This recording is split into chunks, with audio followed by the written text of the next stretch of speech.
I kind of first wanted to become a doctor very young. My dad's a physician in Arkansas. He's retired now, but just growing up, I always went to the hospital with him.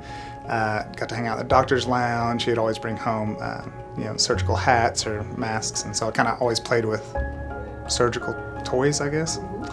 And so I was always real proud of him. And then growing up, I even started out as a volunteer at the hospital and was transporting patients. And I did like a mini med school in junior high and in high school.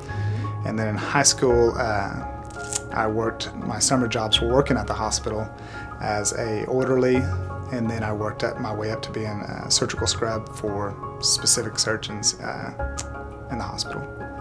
Lots of things. One, truly helping people. So if someone's sick, I kind of do a lot of things, but if I see someone sick or something like that, just knowing that I help them get better, I'm really passionate about that.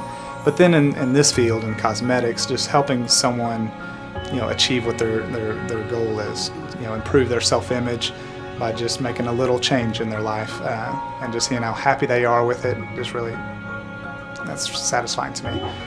And then kind of in another realm, I do the weight loss surgeries, and so in helping someone that was had really low self-esteem but also truly unhealthy, and maybe they were morbidly obese and weighed 300 pounds, and I help them weigh 140 pounds now.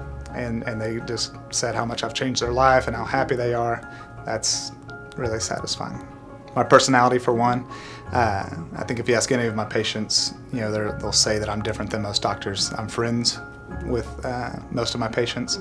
I hand out my phone number, personal cell phone number, to most of my patients just because I like having that relationship with them and letting them know that if they need to get in touch with me for any reason that they could.